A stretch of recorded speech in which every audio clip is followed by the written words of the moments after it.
George, isn't the Fed basically reverting back to not QE, but technically QE? Yeah, this is a great question.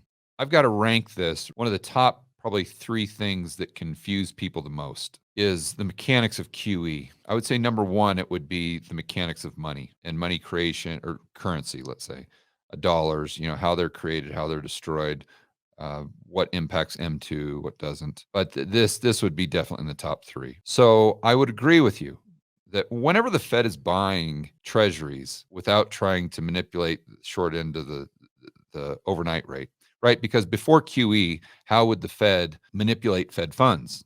They didn't have IOR back then. So they would just simply buy or sell treasuries a little bit at a time here, a little bit at a time there, just to bring up that rate or to bring it down. That was how they micromanaged Fed funds. But they never really held those treasuries for any specific time. They just had them, bought them, sold them just to manage that overnight rate. Now, obviously, QE changed that. That's when they had some sort of purpose for buying treasuries above and beyond just the overnight rate. Now there's so many bank reserves in the system. They've done so much QE that without IOR, the interest on reserves, the interest rate, the Fed funds would always be zero because the system is just flushed with reserves. So now I think anytime they buy treasuries, I mean, technically, come on, guys, let's be honest. That's QE. And you could say, oh, we're only doing it in this, what is it, bank term funding program. I think that's the four-letter facility they just came out with.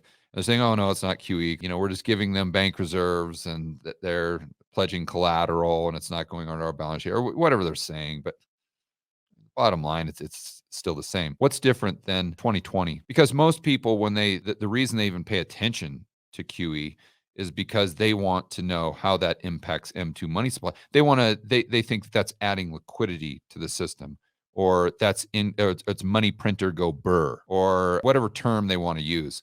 And so when they use that term, implicit in what they're saying is that it's going to increase the amount of currency units that are in the economy chasing goods and services. Now, this is false because if the central bank is just doing a transaction with a bank, then it doesn't impact M2 because M2 really by definition is just the liability side of a commercial bank's balance sheets, deposit liabilities. And so if the transaction is just simply the Fed saying, okay, JP Morgan, you've got some treasuries, go ahead and give them to me or pledge them or whatever, and we'll give you bank reserves.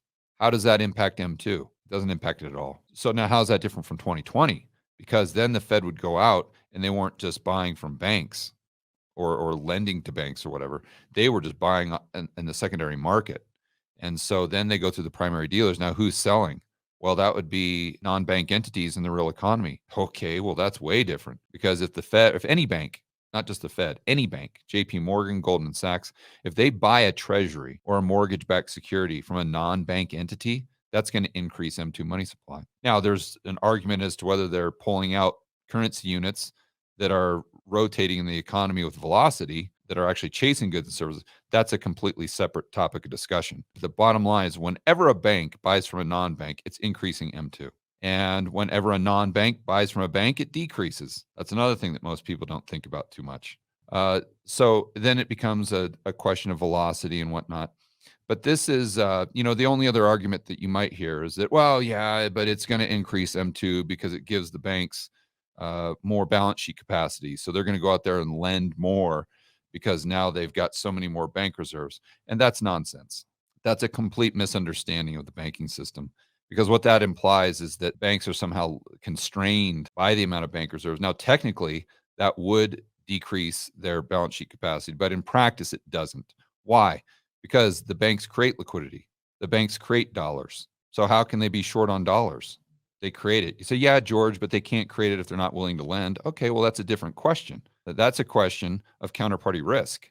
So you can't just say that by adding all these bank reserves that they're going to go out and lend more. How do you know? If they're not lending to begin with, to the point where the Fed, or if the environment is so toxic, or if there's so much counterparty risk in the system to the point where the Fed has to come in and do QE, does doing QE really, if it's just with the banks, does that increase their willingness to lend? Not really. And you say, well, it might increase demand because it brings down interest rates. Not all the time. Look at a chart of QE and compare it to the 10-year treasury. It's, most of the time it has the opposite effect. When they do QE, the yield on the 10-year treasury goes up, not down. So, and again, this is, boy, if you can just get your head around this, you're going to have such a massive edge, and you're going to be light years ahead of a lot of the quote unquote professionals that you hear on podcasts or on FinTwit, or even people that are interviewed by CNBC and Bloomberg. If you can just get your head around how QE does or does not impact M2 money supply or M1, boy, you're going to be ahead of the game, way ahead of the game. And what it just simply boils down to is bank buying from a non-bank, or is a non-bank buying from a bank, or is a bank buying from a bank? If a bank buys from a bank, doesn't impact M2. If a bank buys from a non-bank, then it increases M2. If a non-bank buys from a bank, it decreases M2. That's it. It's as easy as that. Once you can get your head, and then obviously if a non-bank buys from a bank, then it doesn't increase M2 either. So as long as you can get your head around those 4 transactions, you're going to be at an expert level in no time.